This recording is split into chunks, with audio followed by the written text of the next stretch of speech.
O livro de Jó é o livro mais antigo da Bíblia. Ele deve ter sido escrito antes todos os outros livros da Bíblia.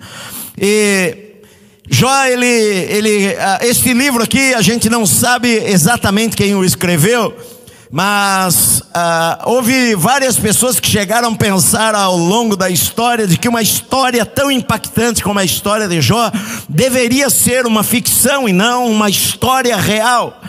Mas a gente vê que é uma história real porque a Bíblia menciona 3 vezes o nome de Jó fora deste livro aqui. Menciona 2 vezes em Ezequiel 14, que Deus fala o seguinte: olha, se uma terra me desobedecer, eu vou julgar aquela terra. E ainda que Noé, Daniel e Jó estejam naquele lugar, eles vão ser salvos, só a vida deles vai ser salva.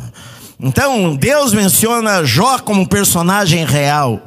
E depois lá Tiago no capítulo 5, o irmão de Jesus, ele menciona Jó novamente. Ele fala: olha, vocês todos ouviram sobre a paciência de Jó.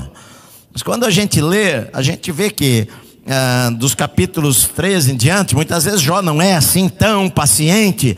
E a gente entende pelo contexto do livro de Tiago que aquela palavra que ele usa não é exatamente paciência, mas é perseverança. Vocês ouviram sobre a perseverança de Jó, porque Jó perseverou em confiar em Deus. Ele viveu provavelmente antes do período da lei de Moisés. Ele viveu na época dos patriarcas, de Abraão, de Jacó. Como que a gente sabe isso? A gente sabe por algumas evidências no livro, de que, por exemplo, no capítulo 42, fala que depois da tempestade que veio sobre a vida de Jó, e ele se recuperou, ele viveu mais 140 anos, e teve filhos e filhas, e depois da época de Moisés, a idade das pessoas diminuiu. Então a gente vê que ele viveu antes da época de Moisés, que viveu mais ou menos 1500 anos antes de Cristo. A gente vê também no livro de Jó que a forma de sacerdotal naquele tempo o pai era o sacerdote da família. A gente vê aqui no texto que quando os seus filhos faziam festas e se reuniam para comer e beber, e após aquelas festas Jó, ele chamava cada um deles e os santificava e oferecia holocaustos a Deus caso algum deles houvesse cometido algum pecado. Então a gente vê que não havia sacerdotes ainda, que ele era o sacerdote da sua família. Provavelmente o seu amigo que fala aqui no texto, depois vai falar de 3 amigos deles, um deles chamado Elifaz, ele aparece lá no livro de Gênesis, um dos filhos de Edom é Elifaz, e depois no livro de Lamentações de Jeremias fala sobre filha de Edom na terra de Uz. Então provavelmente a terra dele, a gente vê que ele morava em uma terra próximo ao deserto, talvez bem mais lá ao norte de Israel, talvez na terra que depois os Edomitas ou Edom herdou. Ele era da cidade de Uz. Ele tinha uma família, ele era casado, ele tinha 7 filhos e 3 filhas, a Bíblia diz aqui. Ele era o homem mais rico do Oriente. Não havia ninguém mais rico do que Jó. A Bíblia relata aqui que ele tinha 3.000 ovelhas, 7.000 ovelhas, ele tinha 3.000 camelos, ele tinha 500 juntas de bois, ou 1.000 bois, e ele tinha também 500 jumentas. Eu preguei há pouco tempo atrás sobre Eliseu para você, e falei que na época de Eliseu, uma família de classe média tinha um boi. Eliseu era rico, que ele tinha 24 bois, o seu pai tinha 24 bois. Agora aqui, Jó, ele tinha 7.000 ovelhas, 3.000 camelos, 500 juntas de bois e 500 jumentas. Ele era um homem extremamente rico. A Bíblia fala aqui sobre o caráter de Jó. O autor, o escritor, que a gente não sabe quem é, que pode ter sido Jó, pode ter sido Moisés, pode ter sido Esdras. Alguém acha que talvez foi Eliú, um dos amigos dele, ou o próprio Jó que escreveu, mas o autor, ele coloca sobre o caráter de Jó, inspirado pelo Espírito Santo.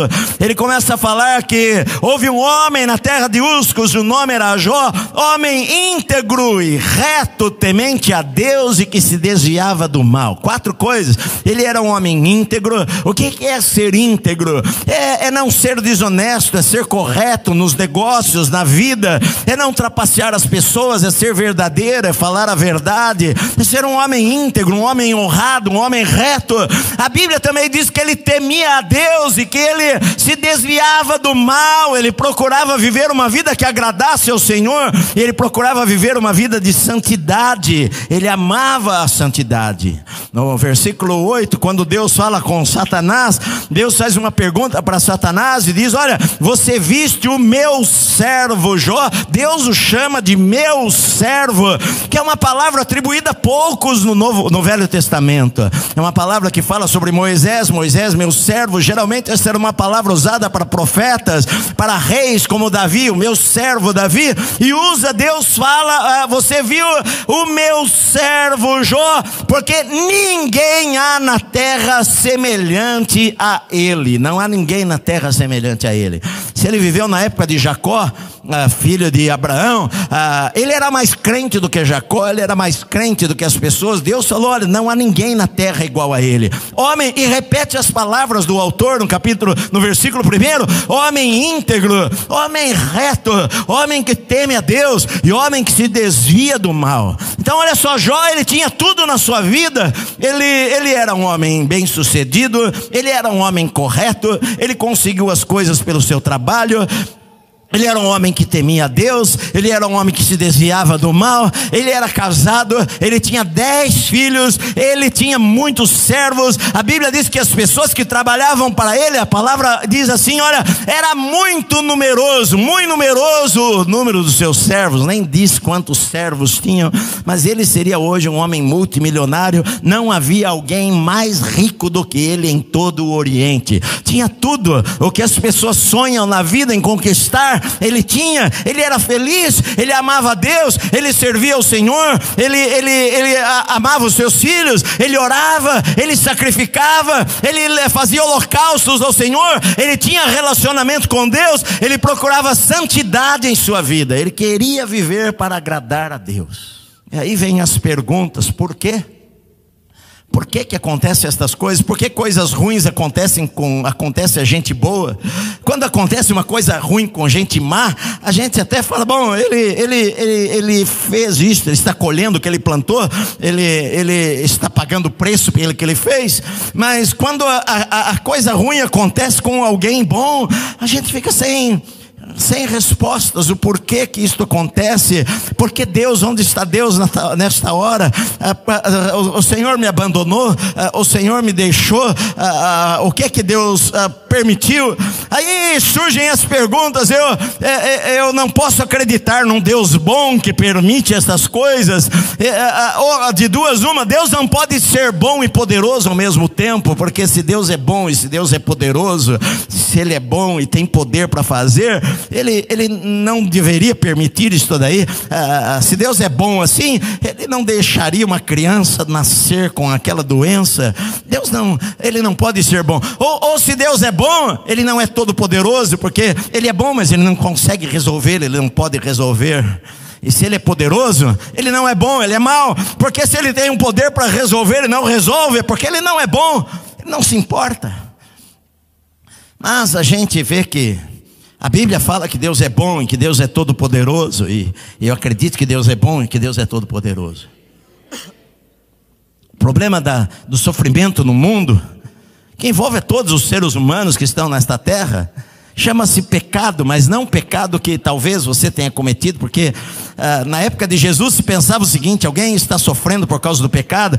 Eles viram um homem cego de nascença, e os discípulos perguntaram para ele: Senhor, quem pecou? Foi ele que pecou lá no ventre da mãe dele? Ele pecou? Ou seus pais pecaram para que ele nascesse assim? E Jesus falou: não, nenhum dos dois, não, eles não pecaram. Ele está assim para a glória de Deus, que Deus vai curá-lo. Mas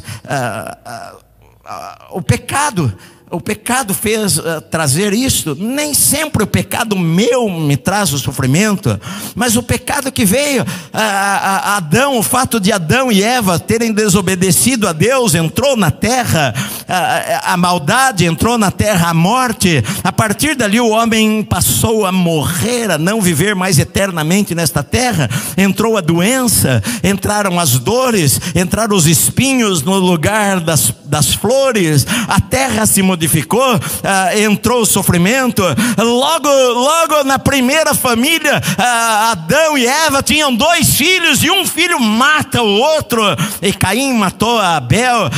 Na primeira família que Deus criou, a separação de Deus trouxe a dor, a lágrima e o sofrimento na vida das pessoas e na vida da humanidade. Deus não criou o homem para sofrer, Deus não criou o homem para morrer, Deus não criou o homem para ser infeliz. Deus não queria que o homem sofresse, mas a opção, a escolha, todos pecaram, e a escolha do pecado no mundo trouxe também as dores, as doenças, a morte, as lágrimas, as perdas, a separação.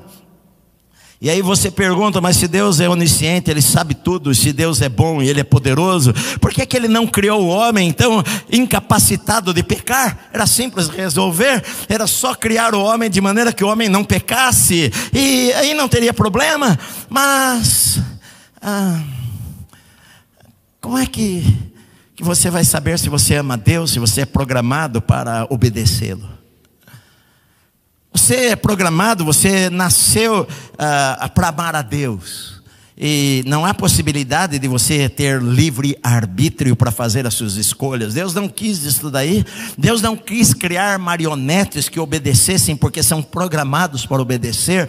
Olha, você está programado para falar eu te amo, que nem uma boneca que você aperta, ela fala oi, oi, oi, oi, oi, eu amo você, eu amo você. Deus não queria criar bonecos, Deus não que apertasse e falassem eu te amo. Deus queria criar seres responsáveis, que pudessem tomar decisões em sua vida, e que pudessem fazer a escolha que eu quero amar a Deus de livre e espontânea vontade, e não obrigado. E foi isso que Deus fez. Deus criou os seres humanos à sua imagem, com a liberdade de fazer escolhas na vida, de escolher entre o bem e o mal, de escolher entre obedecer a Deus e desobedecer a Deus. E Ele dá a você ainda hoje esta liberdade. Você não é obrigado a vir para a igreja, você não é obrigado a cantar, você não é obrigado a orar. Você faz o que você quer, ou não quer. Não quer. Hoje eu não vou para a igreja, pronto. Deus não vai pegar você pelo pescoço e vai trazer você obrigatoriamente. Ele te dá liberdade. Você quer orar, você tem liberdade. Você não quer orar, você tem liberdade. Você quer servir a Deus, você tem liberdade. Você não quer servir a Deus, não sirva a Deus. Deus quer um relacionamento de amor.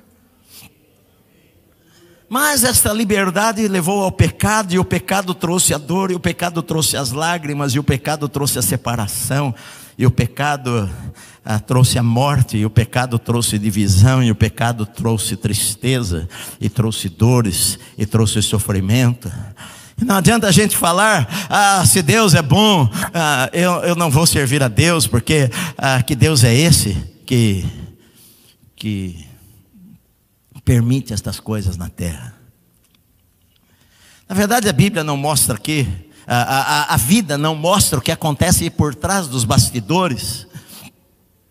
Quando a gente tem um problema, a gente só está vendo o natural, a gente corre atrás para resolver os nossos problemas. Mas aqui no livro de Jó mostra uma cena no mundo invisível, que Jó não fazia ideia do que estava acontecendo no mundo invisível. Jó estava tendo a sua vida e tudo estava maravilhoso na sua vida. Ele era rico, ele tinha uma família, ele tinha bens, ele servia a Deus, ele amava ao Senhor, e estava tudo maravilhoso. Ele não sabia o que estava acontecendo no mundo invisível. E aqui no livro então conta para nós o que estava acontecendo no mundo invisível, de que os filhos de Deus, os anjos, se apresentaram na presença de Deus, diante do trono de Deus, e no meio deles Satanás apareceu lá. E quando Satanás apareceu, Deus puxou a conversa. E Deus fala para Satanás: de onde você vem? E ele responde: de rodear a terra e passear por ela. Essa palavra rodear é inspecionar, é um termo militar de inspecionar a terra.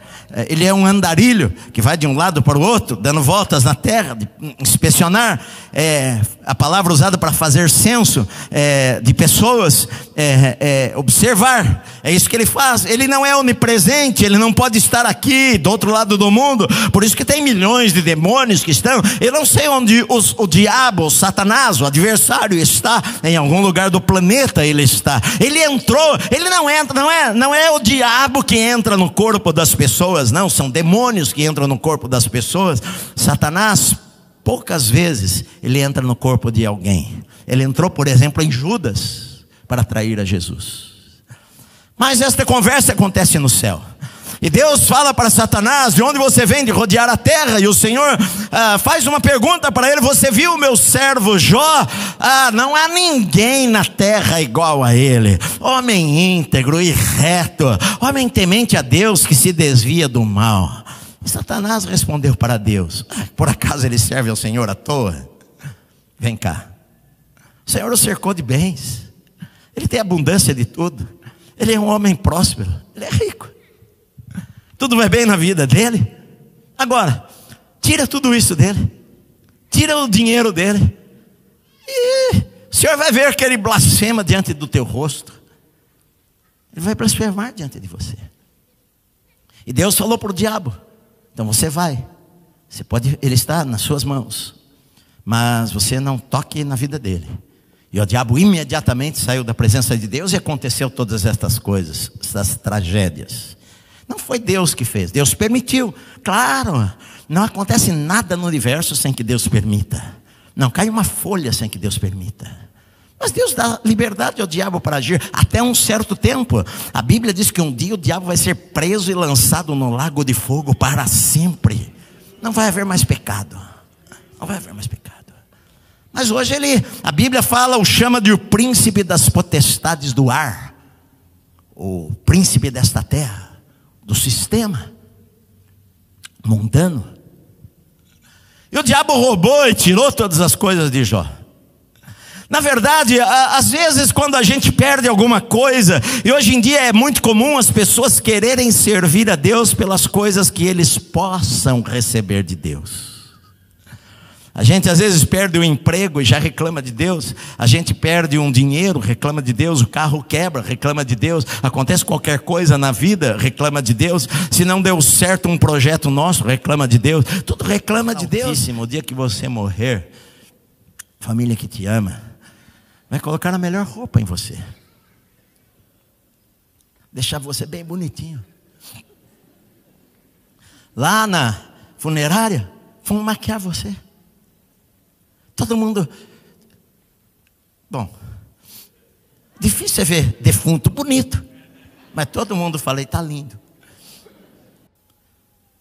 Que adianta o homem ganhar o mundo inteiro se ele perder a sua alma? Morreu.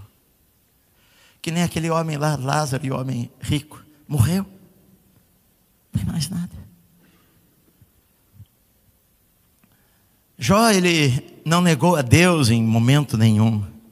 Sim, eu entendo que do capítulo 3 em diante vai mostrar uma briga de Jó com Deus. Ele vai amaldiçoar o dia que nasceu. Você entende isso? Eu me coloco no sapato dele, eu entendo a situação dele. Falar: maldito o dia que eu nasci.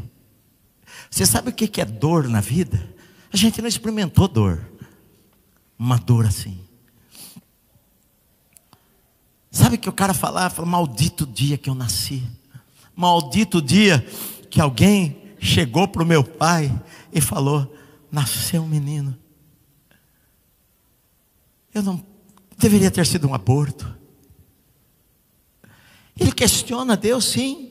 Às vezes a gente até questiona a Deus, eu falo com Deus.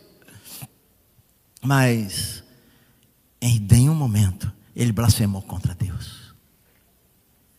E Deus falou para ele várias vezes, desafiando, falou, ele ele falou algumas coisas para Deus. Deus falou para você: olha, onde você estava? Você acha que você sabe tudo? Quando que eu criei o universo, eu estava onde? Quando eu coloquei milhões de estrelas no céu e dei nome a cada uma. Me diga aí. Quando eu criei o mar e os peixes dentro do mar, onde você estava? Porque uma das grandes lições do livro de Jó não é falar sobre sofrimento. Sofrimento é a história de Jó. Sim, a perseverança de Jó, porque é um exemplo de perseverança, em perseverar, amando a Deus mesmo no meio da tragédia, é perseverar servindo ao Senhor mesmo quando o mundo desaba, é perseverar servindo ao Senhor mesmo quando eu não entendo os porquês, eu não tenho resposta para as coisas que acontecem, e parece que tudo caiu, e eu continuo lá firme, Senhor, se o Senhor me matar, eu vou morrer amando ao Senhor. A perseverança de Jó em continuar servindo a Deus. Mas este livro também ensina sobre arrependimento. Sabe por quê? Uma das grandes lições que o livro nos dá é sobre a necessidade de cada pessoa se arrepender. Porque quando você vai para o capítulo 42 e você chega lá no fim do livro, e a Bíblia, Jó, ele fala assim: olha, antes eu te conhecia de ouvir falar, mas hoje os meus olhos te veem, por isso eu me abomino e eu me arrependo no pó e na cinza. A gente acha que o ímpio precisa se arrepender. Se a gente ouve falar que Manassés, aquele rei mau que matou seu filho de Israel, se arrependeu, você fala: este precisava se arrepender. Você vê o ladrão que se arrepende, fala: este precisava se arrepender. Você vê aquele que cometeu um pecado grave, se arrependeu, fala: este precisava se arrepender. Mas Deus falou de Jó, você falou para o diabo, você viu a Jó: não há ninguém na terra igual a ele, homem íntegro, reto, temente a Deus, se desvia do mal. Por mais bom que você se ache, há coisas que você precisa de arrependimento. Às vezes, Deus até permite algumas coisas que aconteçam em nossa vida para a gente crescer. Não é que Deus coloca doença, nada disso. Eu não acredito que Deus coloca câncer em ninguém. O diabo coloca câncer nas pessoas. E muitas vezes também coisas naturais. Às vezes nem o diabo tem culpa disso daí também. Não culpe tudo o diabo. Você se alimenta mal, a gente tem uma vida sedentária, você come lixo, come agrotóxico o tempo inteiro, come fast food o tempo inteiro, fica doente, e daí você fala: o diabo foi. Não, você comeu errado. Nós comemos errado. E nós também não tem jeito, tudo que você come está lá. Esses dias, minha esposa, minha esposa, eu comprei morango também, mas ela também, eu comprei um morango desse tamanho aqui. Aí depois eu fiquei pensando em casa. Quando eu era criança, tinha morango lá no quintal, e os morangos eram tudo assim, tudo anãozinho. Agora você compra um morango que parece uma melancia. E a gente come. E às vezes cresceu por agrotóxicos e produtos, e enfim, a gente fica doente às vezes. Às vezes não é culpa nem do diabo. Mas, às vezes acontecem coisas em nossa vida que Deus permite para que a gente veja que a gente não é aquilo que a gente pensa que é. Às vezes acontecem coisas em nossa vida para que Jó entendesse que, embora ele fosse crente, havia coisas na vida dele que ele precisava sim entender e se arrepender de algumas coisas também. O homem mais justo que está sobre a terra, em alguns momentos precisa colocar o rosto no chão e falar: Deus, me perdoa. A luta, ela serve para você orar mais. A luta serve para você, é hora de eu buscar mais a Deus, e buscar no Senhor a ajuda, e buscar no Senhor a força, e buscar no Senhor o consolo, e buscar no Senhor o conforto. A minha vida está nas mãos do Senhor. A fé deve aproximar você de Deus. A fé vai fazer você mais forte. Fazer você mais forte. Sabe, queridos, eu estava, por acaso, hoje no Facebook, eu não vi nem inteiro também, que às vezes bati o olho, mas me veio na cabeça agora. No Instagram, acho, alguém colocou lá, que a lagosta, é um animal, não é um animal, um crustáceo, muito frágil. Que ela tem uma casca. É isso? Eu não ouvi direito, mas é isso aí, ó. Ela tem uma casca e ela começa a crescer. Sabe o que acontece? Ela começa a apertar a casca. Apertar. A casca é a proteção dela, aquela couraça, a proteção dela. E começa a espremer e ficar desconfortável. Sabe o que ela faz? Ela vai para o meio das pedras e ela sai da casca. E então cria uma outra casca maior. E ela vai crescendo, e vai crescendo, e vai crescendo. E aí a casca vai ficando apertada. E ela vai ficando desconfortável. E então ela vai para as pedras.